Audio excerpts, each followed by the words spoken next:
untuk memberi ucapan dan amalan saja sebelum beliau meresmikan upacara pergerakan pemuda AMNO pada 30 tahun 2015 yang akan dilakukan di Bunia.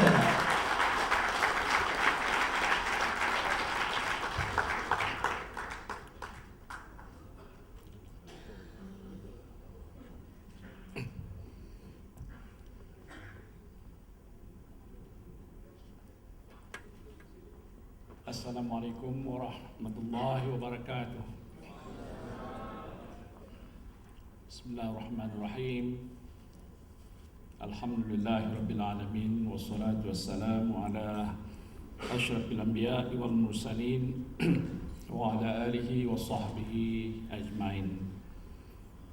Allahumma salli wa sallim ala sayyidina Muhammadin al-Fatih lima ughliq wal khatim lima sabaq wa nasiril haqq bil haqq wal hadi ila siratikal mustaqim wa ala alihi wa sahbihi haqqa qadrihi wa miqdarihi azim. Saudara pengacara majlis, sahabat saya yang berbahagia, Datuk Haji Ikhwan Salim bin Datuk Haji Sa' Haji Sujak, Ketua UMNO bahagian Petaling Jaya Utara, dan seluruh barisan pimpinan UMNO bahagian yang dihormati Tuan Zainuri, Datuk Haji Zakaria, Ketua Pemuda UMNO Negeri Selangor, yang dihormati Saudara Ibtillah Ishaq, Esko Pemuda UMNO Malaysia, dan juga Saudara Arman Azhar bin Haji Abu Hanifah, Esko Pemuda UMNO Malaysia, yang dihormati Tuan Haji Muhammad Fahzan bin Muhammad Noor, Ketua Pemuda UMNO bahagian Petaling Jaya Utara, rakan-rakan pimpinan bahagian yang hadir, Datuk Yusof Hanif, Ketua bahagian Petaling Jaya, Timbalan Ketua-Ketua bahagian, Ketua-Ketua gerakan wanita dan juga puteri yang hadir di sini, dev-dev jemputan, para perwakilan yang saya hormati sekalian. Alhamdulillah, saya panjatkan syukur kepada Allah Subhanahu wa taala kerana dijemput hadir di majlis ini untuk meresmikan persidangan perwakilan pergerakan pemuda UMNO bahagian Petaling Jaya Utara ini. Terima kasih saya ucapkan khasnya kepada Ketua bahagian yang mengizinkan Ketua Pemudanya, Saudara Fahzan, menjemput saya untuk meresmikan.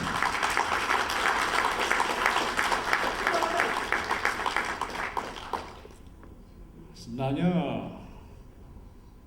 bahagian pemuda Petaling Jaya Utara inilah bahagian kedua selepas bahagian pemuda UMNO Paguh.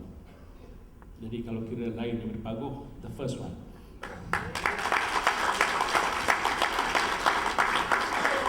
Yang sudi menjemput saya, walaupun jemputan ini telah dibuat selepas saya digugurkan. Kadang-kadang saya bertanya, jadi ke? Cek betul-betul dengan ketua bahagian okey ke? Itu yang pertama dulu. Lepas tu tanya dengan ketua pemuda, berani ke? Nampaknya pimpinan bahagian dan pemuda bahagian ni agak tegas dengan pendirian untuk terus menjemput saya kerana menghormati institusi timbalan Presiden, saya fikir.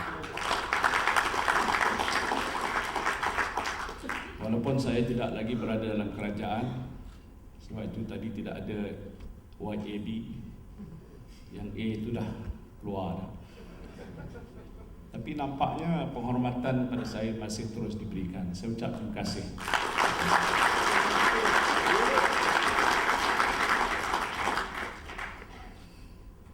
Saya juga pertamanya ingin menyatakan rasa simpati, tapi dalam keadaan yang sama ingin mendoakan saudara Ketua Pemuda Fazan akan dapat menghadapi ujian Allah ini disebutkan tadi dengan tabah dan berani.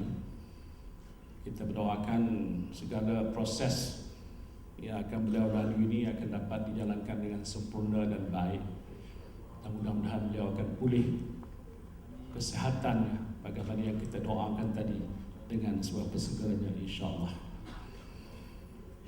Pasti ini juga menunjukkan bahawa dalam apa keadaan sekalipun saudara Fazan mengutamakan perjuangan. Dalam keadaan mungkin dirinya tidak berapa sehat pun, yang penting beliau memikul amanah. Kerana ini adalah salah satu daripada cabaran utama terhadap sesiapa yang dilantik menjadi pemimpin. Dengan tidak mengutamakan kepentingan kesihatan diri beliau, masih dapat meneruskan mengadakan persidangan perwakilan walaupun dalam keadaan pastinya tidaklah berapa sihat. Kerana yang diletakkan situ ialah amanah yang telah pun diberikan oleh bukan saja ahli-ahli parti, tetapi amanah daripada Allah Subhanahu wa taala. Sebab disebutkan kita semua ini adalah pemimpin. Kullukum ra'in wa kullu ra'in mas'ulun an ra'iyatihi. Setiap kita pemimpin, dan setiap pemimpin nanti akan ditanya apa yang kita lakukan terhadap orang yang kita pimpin. Jadi bermakna beliau telah pun dapat memikul amanah ini dengan baik, dan mudah-mudahan persidangan perwakilan Gerakan Pemuda Bahagian Petaling Jaya Utara ini dapat berjalan dengan lancar, sempurna, dan di samping itu dapat menghasilkan keputusan-keputusan yang baik untuk kepentingan kelangsungan perjuangan Parti UMNO yang kita kasihi ini. Saya bila dijemput dalam majlis seperti ini selepas tidak berada dalam kerajaan, diperingatkan selalu apa yang diingatkan, be careful. Bila nak bercakap tu berhati-hati. Saya bertanya balik pada orang-orang yang jadi penasihat ni, kenapa saya kena buat begitu? Dia kata, you tak lagi TPM. So why? Tak ada kuasa lagi. Jadi sebagai timbalan Presiden parti, takkanlah saya tak boleh ucap. Takkan saya nak datang ke PGU ni cakap yang itu saja macam orang bisu. Karena hadis Rasulullah sallallahu alaihi wasallam mengatakan, man ra'a minkum munkaran falyughayyirhu biyadihi fa illam yastati bilisanihi fa illam yastati biqalbihi fa hiya adhaful iman. Hadis Rasulullah ni saya gunakan di banyak majlis-majlis untuk memberikan semangat pada saya bahawa saya harus berucap. Apa makna tadi surah tadi? Mungkin Ustaz di sini pun ada boleh terjemahkan. Man ra'a minkum munkaran, kalau kamu melihat sesuatu kemungkaran, falyaghrihhu biyadihi, bermakna mestilah kamu ubah dengan tangan kamu. Tapi terjemahan tangan itulah kekuatan dan kuasa yang ada bagi kamu. Tetapi kalau kamu tidak mampu untuk melakukan, fa illam yastati, dengan tangan tadi ialah dengan bilisanihi.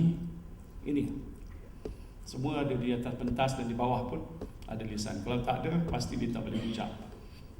Macam saya sebut tadi, jelah. Jadi dengan ada lisan itu. Tetapi kalau disebutkan tadi tidak mampu juga dengan lisan, dengan hati kita, biqalbihi. Tapi Rasulullah menyatakan kalau kita hanya menyatakan perasaan dalam hati, wahya adhaful iman, itu iman yang lemah. Jadi kalau ikut fahaman saya, tapi bukan soal saya ni tokoh ulama dan sebagainya, tapi arwah bapa saya pun ulama aja, itu pastinya tidak disukai oleh Allah, malahan tidak disukai oleh Rasulullah SAW, karena dia kata kalau kita hanya dengan qalbi saja, kita tidak berbuat apa-apa, melihat, merasa, tapi tidak bertindak. Kalau tidak ada kuasa, maka kita harus gunakan kekuatan lidah kita dengan berucap, menyuarakan, mengemukakan pandangan-pandangan yang kita yakin, percaya itulah hak. Disebutkan qulil haqqa walau kana murra. Berkatalah kamu yang benar walaupun yang benar itu pahit. Ada yang mungkin mengetahui tentang apa yang telah pun berlaku mengenai diri saya, tetapi saya nak sebutkan bukan tujuan saya menggunakan platform ini untuk meraih simpati ataupun apa-apa, bukan tujuan itu, tapi nak menceritakan sedikit. Kerana juga ada terkini pihak yang menyatakan bahawa saya tidak disenaraikan itulah kerana bukan soal 1MDB kata, tetapi lah soal ada komplot untuk saya menumbangkan Perdana Menteri kerana saya bersekongkol dengan Menteri Besar Selangor, saudara punya Menteri Besar, ya, Azmin dan Lim Guan Eng. Dan kedua-dua mereka sudah pun menafikan, jadi saya tak payah nafikan. Itu satunya. Jadi nak jelaskan, saya tidak terlibat. Tetapi mungkin kedudukan saya itu ialah kerana saya telah pun menggunakan bilisan hi, apalah yang ada bagi saya. Sebelum itu biyadihi, kerana saya ada kuasa di dalam kerajaan. Kemudian itu hanya bilisanihi, dengan lisan ini telah pun saya gunakan untuk memberikan pandangan-pandangan dan pendapat-pendapat, terutama dalam isu-isu besar yang dihadapi oleh parti ataupun negara. Kerana saya adalah pemimpin, kullukum ra'in, saya salah seorang padanya, tak semesti saya saja, tuan-tuan yang ada di sini semuanya pemimpin dalam peringkat masing-masing. Menyuarakan sesuatu yang kita fikir penting, kerana kita diletakkan sini untuk memikul amanah dan tanggungjawab supaya kita dapat melaksanakan sesuatu yang kita anggap baik, yang itu dituntut oleh agama kita. Amar ma'ruf wa nahi munkar, mengerjakan yang baik dan mencegah kemungkaran. Dan saya berpegang pada prinsip itu. Sebab itu kalau saya melihat sesuatu perkara yang saya fikir perlu saya berikan pandangan, ini telah pun saya laksanakan. Berapa lama? Hampir lebih 42 tahun dalam UMNO dan 37 tahun di dalam kerajaan. Siapa di sini boleh lawan saya? Angkat tangan, saya bagi RM10. Bukan nak menunjuk diri, jauh sekali, cuma nak menyebutkan. Dan sepanjang tempoh sebegitu, saya tidak tahu berapa banyak ucapan yang saya telah berikan dan berapa ribu jam yang telah pun saya gunakan, baik di dalam forum-forum rasmi ataupun forum-forum parti, di dalam kerajaan, di dalam parti dan juga di kalangan masyarakat, untuk memberikan pandangan dan pendapat, malahan nak menghebah lebih daripada memwar-warkan dasar-dasar kerajaan yang telah pun saya bersama-sama perjuangkan, dengan niat supaya masyarakat Malaysia amnya, khususnya Melayu dan Islam di negara kita ni, dapat kita bela dengan sekuat-kuatnya. Itulah yang telah pun menggerakkan hati saya bahawa sesuatu perkara yang perlu kita sampai, jangan kita rasa takut. Yang kita takut siapa? Allah Subhanahu wa taala. Kita sama manusia harus jangan takut. Apabila kita melihat sesuatu perkara yang dilakukan oleh sahabat kita, keluarga kita, pastinya kita tegur. Dan tidak mesti kita menghukum bahawa mereka ini jahat, kerana mereka mungkin tidak tahu. Bila sudah dinasihat, mereka berubah daripada yang tidak baik kepada yang lebih baik. Faham? Ini bukan khutbah Jumaat. Ini sebenarnya ucapan mantan TPM aja. Jadi ini yang saya nak sebutkan sini. Selama saya diberikan amanah, saya laksanakan dengan amanah. Dan saya nak sebutkan tidak ada orang jumpa saya sebelum saya berucap, Tan Sri jaga-jaga. Kenapa? Iyalah, jaga-jagalah. Dan lepas tak ada pegang jawatan, mungkin orang kata tak ada kuasa, nanti boleh apa berlaku, kerana hanya jawatan timbalan presiden saja yang ada. Ini saudara juga yang sokong dan lantik, saudara Ikhwan Salim yang betul dia cadangkan dalam surat bahagian ini walaupun kalah. Jadi kalah di situ tapi menang sana. Itu hikmah kekuatan pemimpin bahagian ini. Jadi saya sebutkan begitu, tidak ada orang harus mencekat dan menghalang kita untuk berbicara, asalkan dia caranya tertib, berbudi bahasa, berhemah, menghormati pemimpin ataupun menghormati rakan sahabat. Itu tidak ada sesuatu kesalahan. Dan saya kira selama tempoh 40 tahun lebih saya dalam parti dan 37 tahun lebih dalam kerajaan, itu telah pun saya lakukan. Kenapa selepas nak beritahu be careful, what's wrong with me? I'm still the same person. Sebab itu saya nak menyatakan saya akan terus bersuara. Apa yang ada bagi saya hanya suara saja. Tidak lunak untuk bernyanyi, tapi bisa berbicara untuk menyampaikan hasrat dan cita-cita hati saya. Itu tujuan.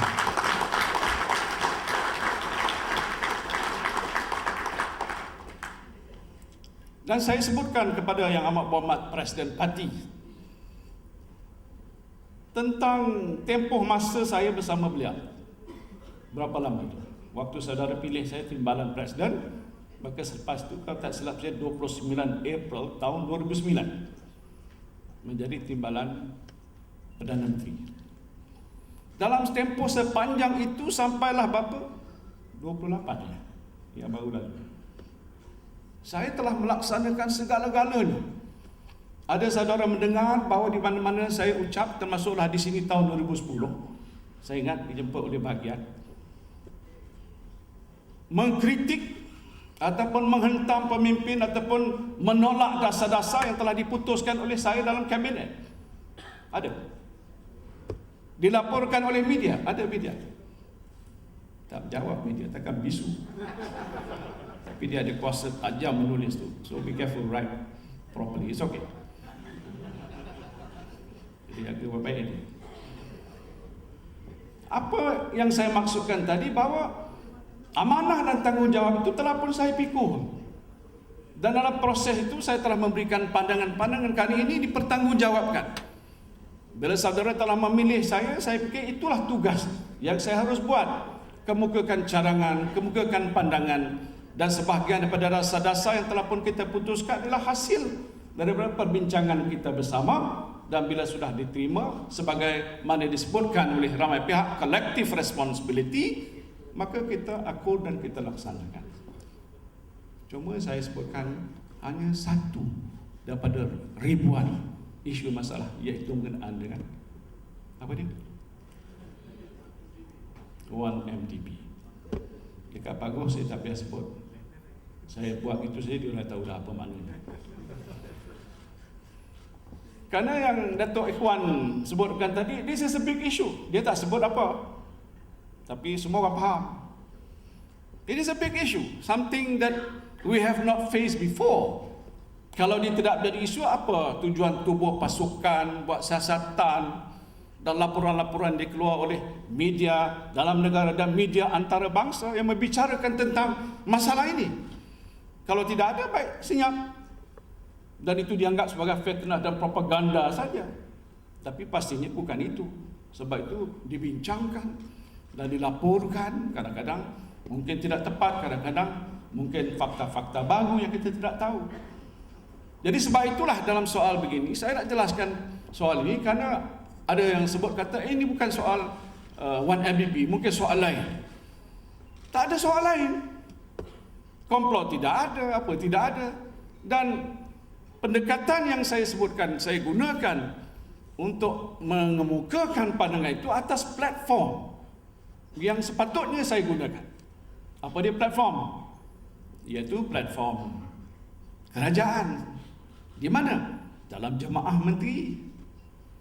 Kalaulah boleh agak diklasifikasikan apa yang saya sebutkan dan bicarakan, pandangan-pandangan saya itu dalam kabinet, yang pasti rahsia besar. Orang akan dapat tahu. Kalau nak tahu, dapat sikit-sikit kilas, tanyalah rakan-rakan yang ada dalam jemaah menteri, siapa yang banyak cakap. Agak pasal banyak cakap lah tu. Agaknya dah kot. Tak habis-habis dia je. Hampir tiap-tiap minggu.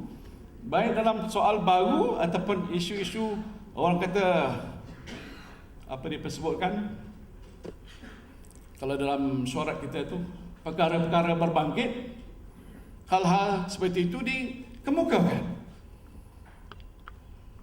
Dan saya kemukakan pandangan bagaimana nak menyelesaikan masalah itu.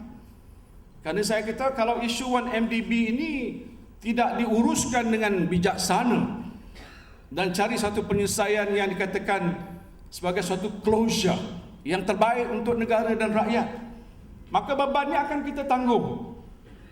Kalau jatuh 1MDB, maka Barisan Nasional akan jatuh. Sebab itu saya tidak ada malice ataupun niat jahat. Dan saya sebutkan berkali-kali, it is not with malice that I speak in the cabinet. Kerana saya tidak mau melihat kerajaan jatuh disebabkan kegagalan kita untuk menguruskan isu 1MDB. Salah? Salah? Saya nak tanya opinion banyak orang pakar ni. Lawyer-lawyer pada. Tak tahulah kalau dia lawyer buruk. Tidak begitu ya. Jadi saya gunakan platform yang sewajarnya. Dan saya sebutkan perkara-perkara yang patut utama yang harus kita berikan perhatian. Pasal ini isu besar. Ada aset, ada liability. The way forward bagaimana mungkin nak besarkan, saya beritahu juga begitu saja. Dan juga pandangan saya tentang mungkin Perdana Menteri tak sewajarnya duduk di situ. Saya sebutkan juga. Dan yang sudah tidak ada rahsia lagi, waktu mana keluar dalam video, dalam ucapan saya di janda baik yang sentiasa baik. Tak macam mana ada orang. Sebab tu saya diperingatkan berhati-hati bucam ni. Dia kata pasal ada yang Datuk Ikhwan kata tadi, the power of internet. Ambil video, upload ke, download ke, keluarlah apa yang saya ungkapkan tadi. Benda-benda yang patut rahsia dalam kelabu. Kalau saudara pergi ke janda baik, ada kursus keris macam kita semua dalam kelambu. Dah pergi dah? Pergi Jayu? Belum? Belum lagi. So pergilah. Jadi macam rahsia. Tapi pasal teknologi tu, jadi dipetik oleh siapa manusia dah disiasat.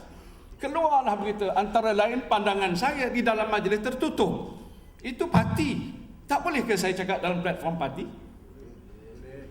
Pasal saya dipanggil. Bila dipanggil takkan saya datang itu. Nanti dia suruh balik oleh sesuatu. Apa tak saya datang cakap begitu saja. Sindrom bisu. Jadi saya sebutkan dalam platform yang tertutup, tetapi rahsia teknologi maklumat sikit mendedahkan. Antaranya saya kata elok dipecatlah ahli-ahli lembaga pengarah 1MDB itu. Dan ini bukan perkara baru. Dalam majlis tinggi pun saya cakap, dalam kabinet pun saya cadangkan begitu.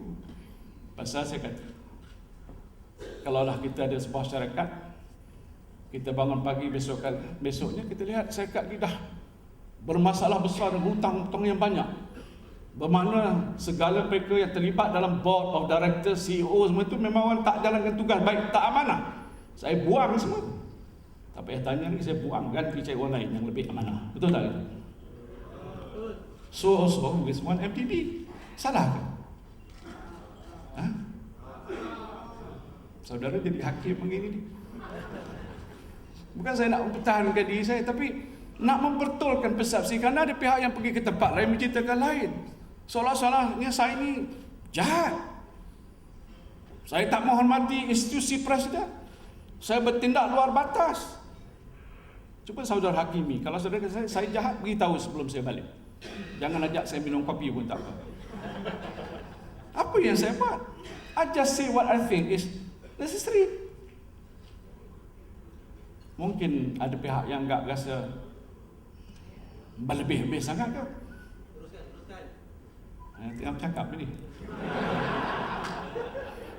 Sebab tu saya tengok kepala tu macam tercongok begitu je mendengar versi saya pula. Tetapi ini saya sebutkan dengan Pago, tempat lain. Saya tahu datang ke Selangor ni agak inilah pertama kali. Bukan Muhyiddin come here to defend himself. I'm not defending myself. I don't need to defend. Because I think out there, millions of people understood that what I fight for is what I believe is right.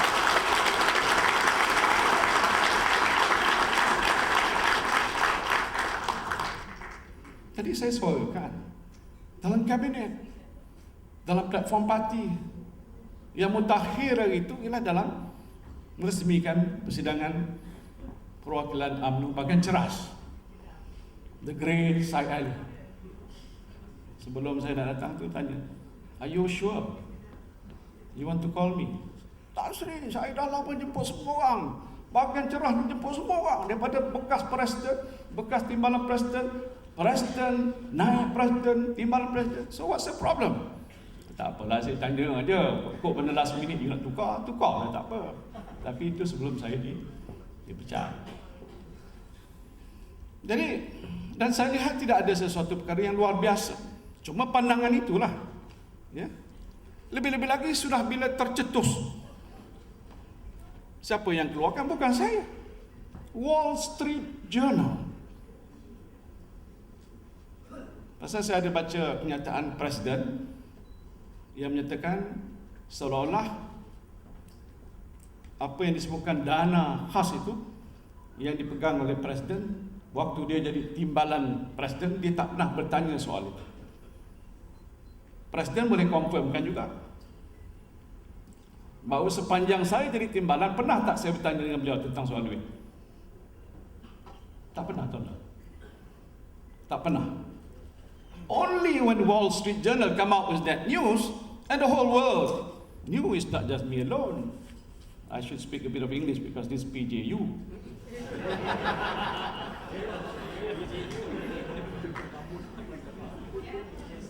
Jadi yang ini telah dilaporkan oleh Wall Street Journal.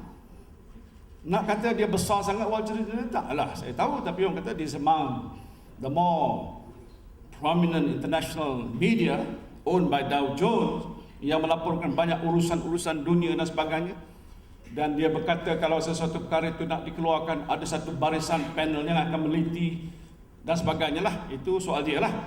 Jadi lepas itulah, bila berita itu keluar, pertamanya saya teks pada Perdana Menteri.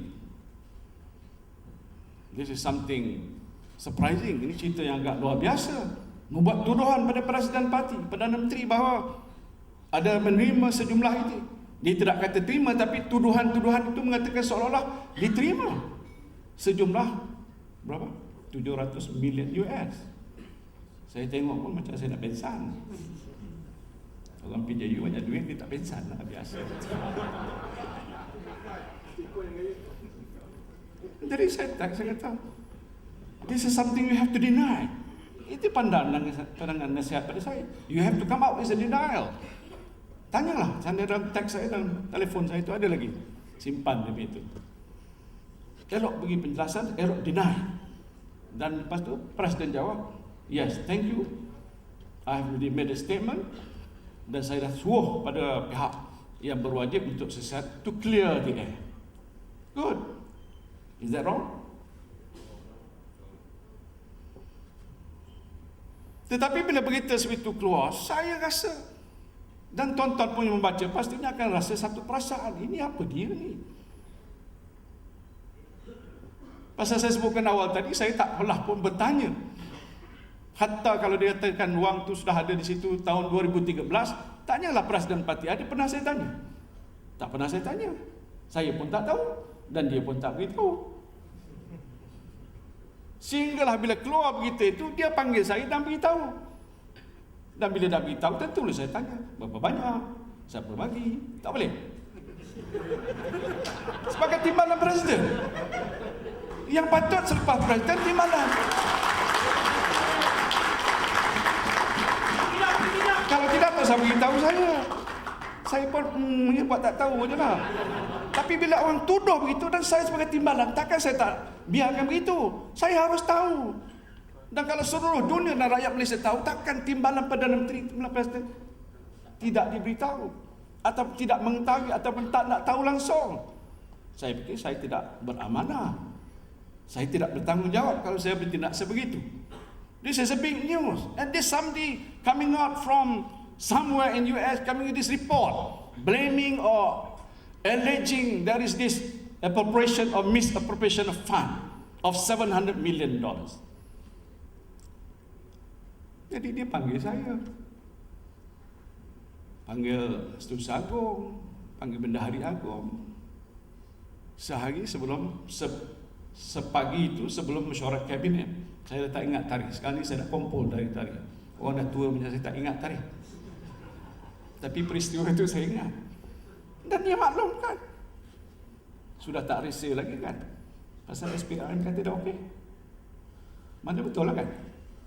Jadi tak ada resa lagi. Don't worry Datuk Ikhwan. Don't worry about your platform use. Pasal saya tengok kepala dia menentuk tadi. Kok sama dia mengantuk ataupun Allah. Silap aku panggil Tan Sri Muhyiddin ni. No, it's okay. Don't worry. Nak pecat macam mana nampaknya? Tak ada jawatan kerajaan pun, Selangor pun dah kalah.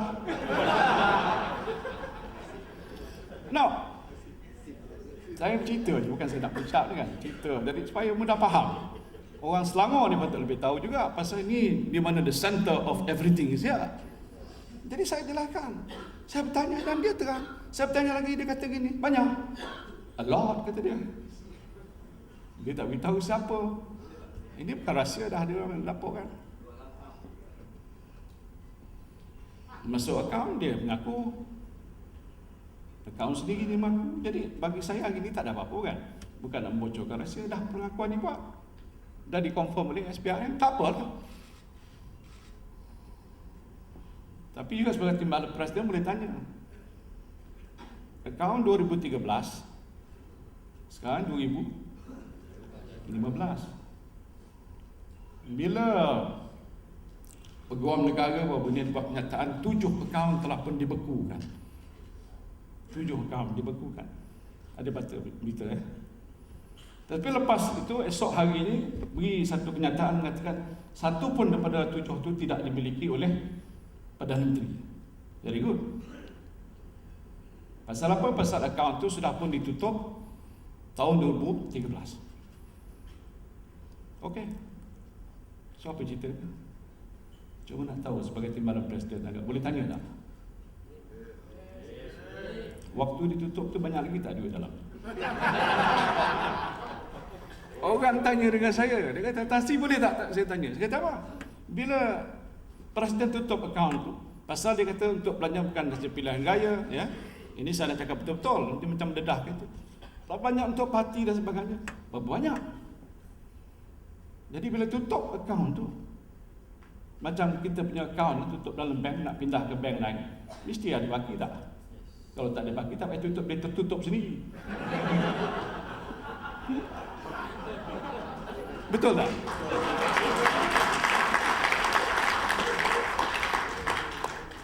Saya tak tahu whether saya dah sentuh a danger zone. Kalau ada tolong kat bendera merah. We tahu, stop it. No, just simple question. When it is closed, okay, I accept it. Do you have any balance in the bank account? Allahuakbar, dan saya pun tak nak bertanya. Cuma dikemukakan oleh ramai pihak bertanya. Saya kata tak tahulah. Tan Sri ramai bertanya dengan saya. Ada 26 bilion, berapa banyak you belanja untuk pilihan raya? 2 bilion? Takkan begitu ni, pecah bocor. Saya tak katakan begitu, mungkin banyak perbelanjaan, tapi waktu dia tutup tu ada baki tidak? Itu saya fikirlah.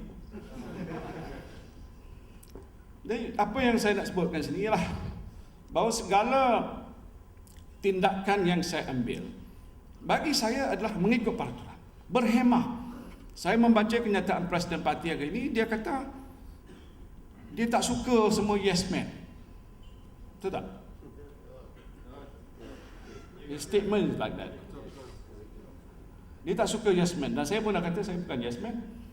Neither I'm no man. I'm yes and no man. Yes when it is right, no when it is not right.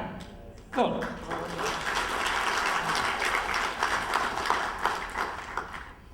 Jadi sebenarnya kalau begitu, dan dia kata kalau sesiapa pun boleh mengungkapkan pandangan itu, berentak media pun boleh.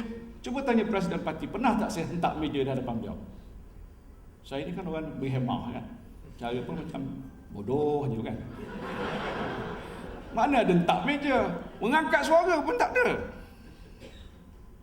Bagi pandangan secara berhemah.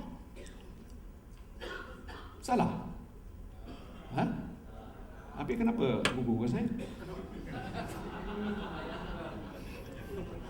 Yalah, itu prerogatif Perdana Menteri. Tak apa, kita hormat institusi dia. Dia tak suka, okeylah. Mungkin tengok saya ni agak banyak probing. Bukan pasal apa, ini isu besar. Sampai hari ini belum dapat selesai lagi. Waktu satu ketika bila ditubuhkan Special Task Force, buat siasatan AG lama, dah ada orang rasa confident. Dan PAC semua confident. Auditor General semua confident. Sekarang saya nak tanya, what do you feel? Ketua Pemuda boleh cakap, minta pertahankan SPRM. Kenapa dipindahkan pegawai-pegawai itu? Oh, mungkin ada kesilapan kesalahan. Adalah cara bahasa. Jumpalah ketua jabatan, your department, I think this stupid guy, I want to cakap gitu kan. Takkan kata SPRM chief kata no, you shouldn't do it. Itu biasa. Tetapi buat macam itu menimbulkan satu persepsi, tanggapan bahawa mungkinkah pihak SPRM sedang berbuat sesuatu, dah sampai ke peringkat nak dapat rahsia tangkap apa jerung ke bilis, maka itu dibuat begitu. Itu tanggapan orang, bukan saya kata. Bukan saya kata. Saya menyampaikan dia, bilisanihi. Bukan dengan biqalbihi, bilisanihi, bercakap saja. Apalah, takkan hebat sangat saya ni. Tak ada, bilisanihi. Jadi sebab itu saya kata, kenapa kita, apa orang kata, tak boleh menerima pandangan-pandangan sebegitu? Apa salahnya? Ialah tak apa, itu prerogatif Perdana Menteri. Kalau dia fikir saya tak sesuai, it's okay. Dan saudara, saya nak nyatakan saya reda. I have never felt so relief in my life actually. Bila saya dikeluarkan, maka saya masih boleh menjalankan tugas. Beban yang ada bahu saya 3 suku sudah turun, tinggal suku je. Suku pun tak banyak lagi. Kalau PJU jemput, itulah yang sukunya. Adalah 2-3 bahagian yang sempurna. Mana lagi bahagian? Kemaman, Kemame, mungkin tak apa, it's okay. Saya tidak patut membicarakan hal begitu, tetapi saya menyebut tentang pentingnya soal perjuangan kita ini. Kerana yang isu pokok besar yang kita nak pertahankan institusi kita, supaya UMNO jangan kalah.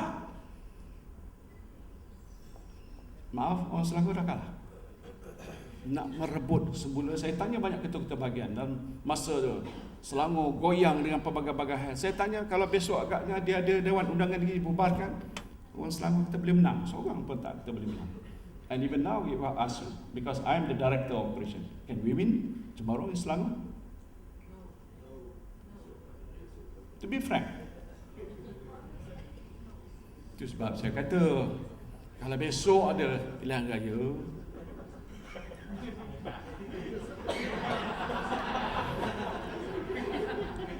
kita boleh kalah. Tapi Datuk Mat Mazlan kata besok tak ada pilihan raya.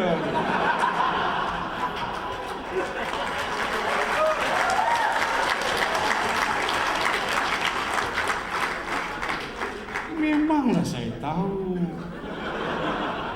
Itu bukan bahasa Jawa. Bahasa Melayu Riau. Dan ketua penerangan saya pun orang Johor, faham bahasa Melayu Riau. Maksud saya, jikalau esok kita ada pilihan raya dengan situasi dan keadaan yang kita rasa pada hari ini belum lagi beres, Apalagi kalau isu yang besar seperti belum selesai, sukar untuk kita menang. Memang tak ada pilihan raya besok. Nasib baik tidak ada pilihan raya besok. Ini macam saya mengulas hadis pula. Mengulas perkataan. Memang tidak ada, tetapi dan Presiden parti pun kata memang tak ada pilihan raya. Okey, bagus. Saya kecut perut kalau kata pilihan raya besok. Pasal graf kita makin menjunam. Siapa kata orang Selangor kata graf kita naik? Angkat tangan. Cuba angkat tangan. Siapa kata graf kita naik? Tak ada seorang pun. It is true. We are not getting better. We're facing serious problem. It's not just one MDB, there are other issues. Before one MDB, there are a lot of issues. Economic issues, the cost of living issue. Rakyat rasa tertekan. Pendapatan mereka tidak meningkat, harga getah, kelapa sawit jatuh, minyak jatuh. Fundamentals ada, kata pakar ekonomi. Ya, fundamental di sudut ekonomi, tapi rakyat masih merasa susah. Orang Selangor susah. Harga barang naik. Saya bertanggungjawab waktu saya dalam kajian. Bukan saya nak menolak tugas saya. It is a very difficult problem. Tetapi kita kena selesaikan, cari jalan. Kalau itu tak selesai, masalah yang berkaitan dengan GST, masalah pengangguran anak-anak muda, masalah dari segi kenaik kos harga barang, ini saya tahu. Apalagi dibebankan dengan masalah seperti 1MDB dan lain-lain yang belum selesai. Bukan saya setakat masalah itu, tetapi isu-isu yang berlega di sekitar itu membawa beban kepada kita. Dan inilah yang saya suarakan, saudara. Saya fikir saya menjalankan tugas dan amanah. Mungkin Presiden tak berapa orang kata selesa, but di reality sepatutnya dia bersedia untuk menerima perbezaan pandangan. Sebab itu ada muzakarah, ada musyawarah. Ya, akurlah kita dengan keputusan apa-apa, tapi pandangan yang agak sesuai harus diterima. Bukan dia untuk meruntuhkan, tetapi untuk membangun dan membina. Jadi jangan letak saya macam seolah budak-budak nakal. Itu dia saja berbicara. Kenapa? Masalah besar ke? Macam persepsi isu yang kita bincangkan. Even 1MDB has created this perception problem, a huge problem. Bukan orang tak tahu. Siapa sini yang kata tidak ada masalah? Macam Ketua Muda kata, Datuk Khairi kata. Kalau kita kata no problem, tak ada masalah, tak masalah, macam kita in the denial state. Keadaan menolak, in the state of denial. Ini dia kata denial syndrome. Oh, ini ada? Tak ada. Mana ada? Ada masalah? No, ada small matter. Kalau semua pemimpin kita bersikap in that state of denial, apalagi kalau kita tidak faham masalah yang ada di hadapan kita, itu resepi untuk kekalahan. Na'udzubillah. Saya bercakap ini kerana saya jadi pengarah pilihan raya. Kalau tak silap saya 18 by election, kalau tak silap saya, dan satu national election. Saya tahu masalah.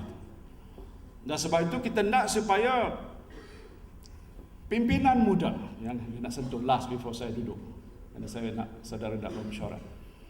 Saya percaya mempunyai idealisme perjuangan yang ada dia. Saya pernah ada di sini ya. Sekarang sudah 68 tahun Pak usia saya. Enggak muda lagi, tapi bila datang ke PJU rasa lebih muda daripada biasa. Idealisme perjuangan, mau menentang kejahatan, kemungkaran, menegakkan keadilan, mau ada ketelusan, accountability. This is what the value that we fight for. Jadi atas dasar itu, kalau kita melihat ada sesuatu yang tidak berdasarkan nilai perjuangan kita, apakah kita harus berdiam diri? Dan kita hanya berseronok dengan jawatan kita, ketua pemuda orang Selut, ketua bahagian orang, timbalannya orang Selut. Bukan itu perjuangan kita. Saya pernah sebutkan di majlis-majlis lain, saya sudah berada dalam parti hampir lebih 40 tahun, waktu mana saudara belum lahir pun. Jangan perbodohkan saya pengkhianat. Siapa pengkhianat? Ada orang tuduh saya pengkhianat. Waktu itu dia masih lagi berhingus.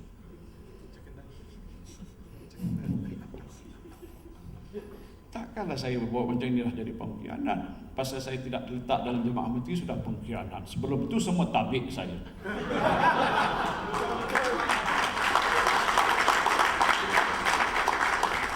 Just be fair.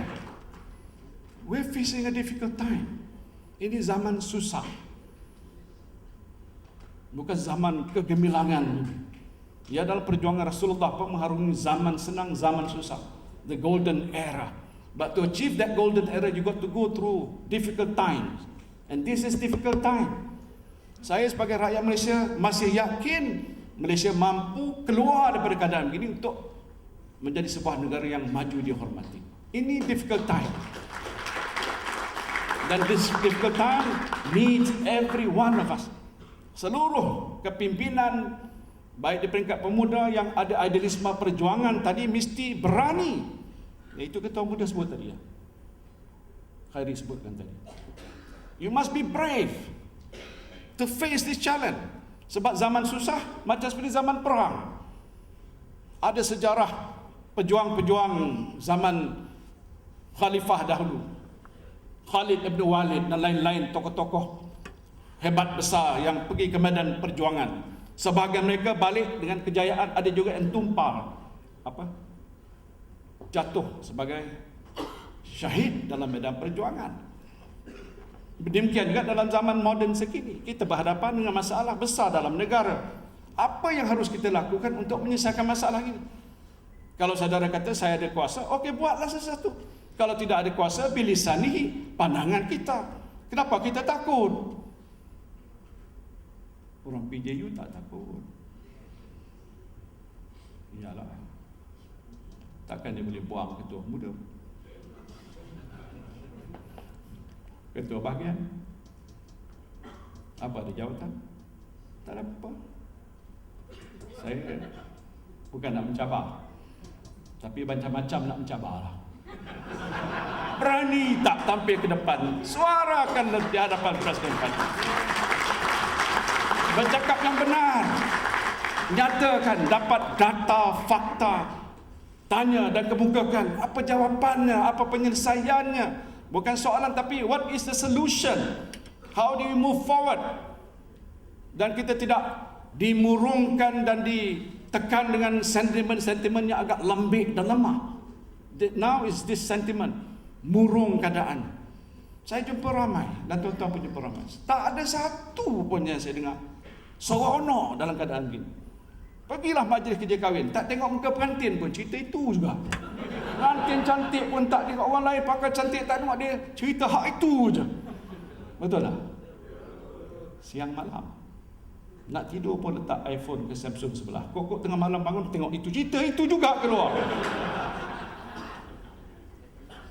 This is serious. Jadi saudara, minta maaf kerana saya mengambil sedikit masa mungkin, tapi tujuan saya lah untuk menyatakan tentang soal yang hak ini.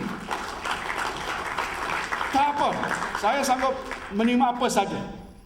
Tetapi saya tak boleh berdiam diri untuk berkata kalau saya fikir ada sesuatu yang belum dapat diselesaikan. Apa tindakan yang harus dilakukan?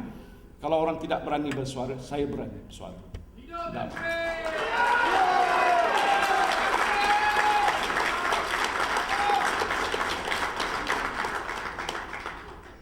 2 minggu lepas saya masih ingat, sebelum saya pergi ke seminggu lebih lepas subuh saya bersolat jemaah dengan isteri saya. Selepas salam terbuat tak bangkit daripada sejadah, peluk saya. Ini drama sikit. Sebenarnya peluk. Dia kata itu 2 hari selepas saya digugurkan. Peluk saya dan kata, ya cukuplah, kata dia. Tak usahlah apa-apa. Saya faham apa maksudnya. Maksudnya, don't say anything that you are safe. Saya kata tak apalah. Just leave it to me. I will handle it. Saya bawa dia ke majlis-majlis, duduk sunnah. Lepas dah habis tu saya tanya, okey tak? Okey. Saya pergi lagi satu. What do you feel? Okey? Okey. Saya tahulah. Lepas ni tak datang ke sini pun tak apa. Mana dia ada sini?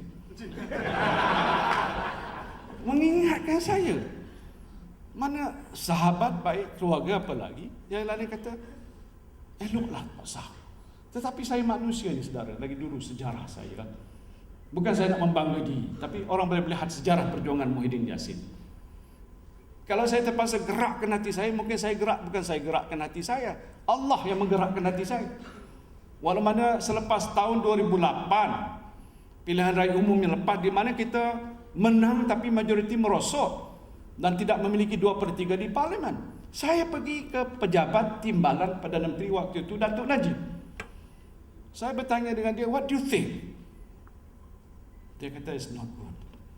Itulah saya kata, saya jumpa you supaya kita usahakan supaya Pak Lah serah jawatan pada you dan you jadi Perdana Menteri. Dan lepas tu sudah jadi history. Pak Lah berundur dan tertib bagi laluan. Macam bila Tun Mahathir kata, silap langkah saya. Maknanya dia silap langkah, dia tengok masalah, dia suruh Tun Najib berhenti. Dia cakap Tun Mahathir, pasal dia tak puas hati apa yang berlaku. Saya tak sampai lagi nak cakap suruh berhenti.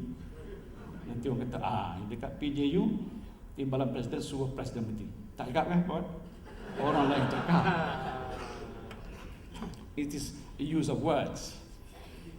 Tapi maksud saya tadi, bahawa dah sampai keadaan yang agak begini, kita harus, orang kata, berani berfikir apa tindakan yang kita boleh lakukan. Beri pandangan.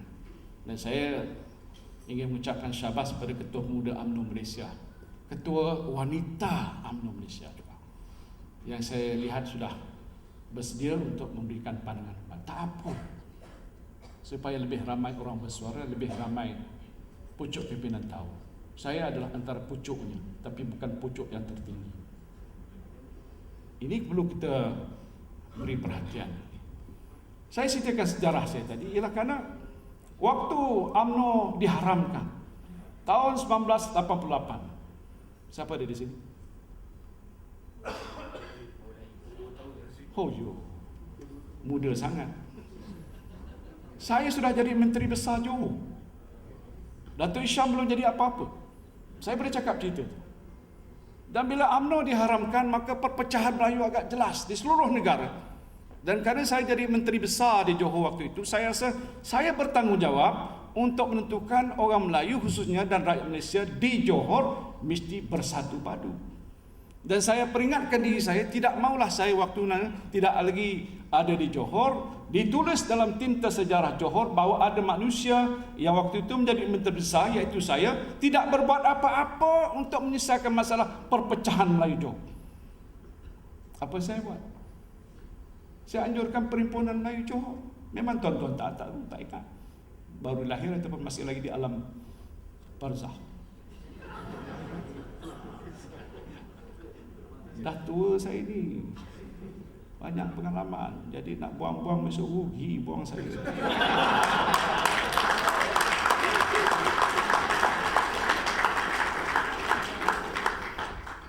Ya, saya adakan Perhimpunan Melayu Johor. Siapa yang saya temui waktu itu?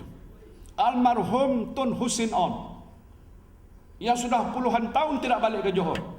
Saya pergi ke rumah dia di mana? Di Kani Il, tak silap saya. Bertemu dengan beliau dan berkata, Tun, boleh tak datang tolong bantu saya untuk menjadi penaung pada Perhimpunan Melayu Johor? Dia bila dengar itu, dia duduk marah Tun Mahathir lah. Pasal Tun Hussein waktu itu ada sebab apa pada dia, macam-macam lah, dia menyebabkan UMNO diharam, macam-macam cerita lah, itu saya tak nak ulangkan. Tetapi saya sebutkan pada beliau, minta kesediaan dia balik ke Johor untuk memberi semangat kepada saya dan rakan-rakan di Johor yang menaja Perhimpunan Melayu Johor supaya dapat orang-orang Melayu di Johor disatukan. Waktu itu saya himpunkan lebih 200 pertemuan besar di Johor, diadakan di Kompleks Islam Johor Bahru. Tun Hussein On balik menjadi penaung dan pengusinya ialah almarhum Tan Sri Jalil Hasan, Mufti Johor, yang kemudian jadi rektor UIA di College Islam orang Johor. Apa tujuannya? Ialah supaya kita ada resolusi membicarakan cara bagaimana nak mengembalikan perpaduan Melayu Johor. Dan selepas diadakan perhimpunan itu, maka adalah resolusi Melayu Johor. Selepas itu selesai, keluar berita dalam media, meletup semua laporan media, kalau boleh rujuk balik pada tarikh itu, meletup headline Perhimpunan Melayu Johor mengumpulkan resolusi Melayu Johor. Saya ingat waktu itu Anwar Ibrahim, naib Presiden UMNO, telefon saya, Muhyiddin ni, apa you buat ni? Kenapa? You buat tak beritahu saya? Tak semesti nak beritahu you. Ini soal orang Johor. Itu cerita dia. Kalau saya tulis dialog ni, mungkin sedap baca biografi. Lepas tu saya tak kisah. Saya buat pasal ini peranan saya sebagai pemimpin Melayu Johor, mesti menyatu padukan Melayu di Johor. Tetapi bila selesai Perhimpunan Melayu Johor, ada resolusi Melayu Johor, selesainya itu saya pergi cuti, dapat telefon daripada Datuk Sanusi Junid balik. Kenapa nak diadakan perhimpunan, nak diadakan majlis tertinggi khas nak membincang resolusi Melayu Johor. Semua semak di pejabat. Ada tak? Bincang punya bincang, maka terimalah resolusi Melayu Johor. Di Johor Melayu itu UMNO, UMNO itu Melayu, mukaddimah. Dan kerana orang Melayu Johor marah UMNO itu diharamkan, dia nakkan UMNO yang lama, kita keluarkan borang khas. Bukan borang yang biasa digunakan. Di mana orang Melayu di Johor yang nak balik semula jadi ahli UMNO ni mengembalikan keahliannya kepada UMNO. Itu istilah, mungkin tuan-tuan tak faham apa saya cakap ni. Tak apalah, dengar je lah. Sebenarnya kalau waktu itu resolusi Melayu Johor diterima pakai, dia akan jadi resolusi nasional. Dibawa oleh Perhimpunan Agong. Tetapi tak mau jadi Muhyiddin ni hero nasional. Maka tak apalah kalau Johor nak buat itu, buatlah. Saya ingat masa itu Tan Sri Mat Yaakob kata, kenapa tak buat semua? Kami di Kelantan pun tak juga. Buatlah, tak apa. Maksud saya ialah usaha yang saya buat untuk menyatu padukan orang Johor. Hari ini UMNO Johor kembali antara UMNO yang terkuat di negara kita. Itu usaha.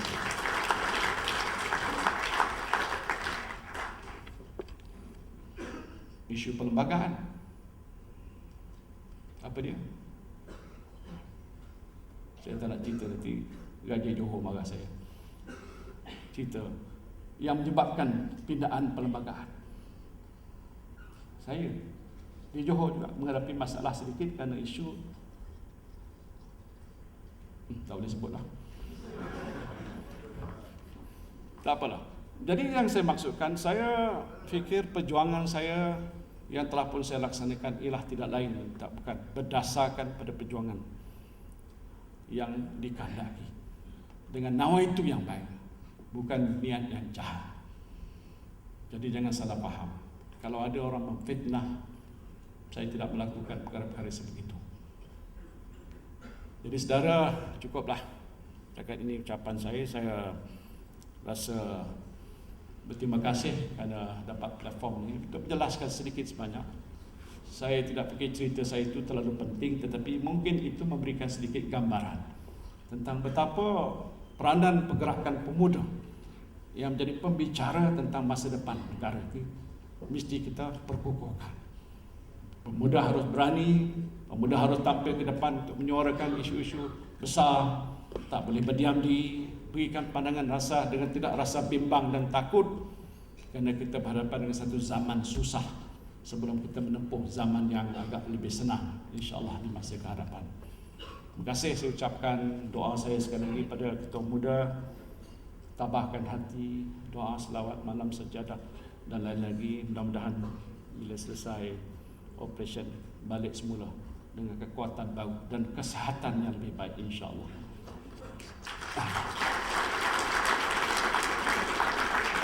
Maka dengan ini, dengan nama Allah yang Maha Pemurah lagi yang Maha Pengasihani, Bismillahirrahmanirrahim, saya dengan sukacitanya meresmikan persidangan perwakilan pergerakan pemuda UMNO bahagian Petaling Jaya Utara. Wabillahi taufiq wal hidayah. Assalamualaikum warahmatullahi wabarakatuh.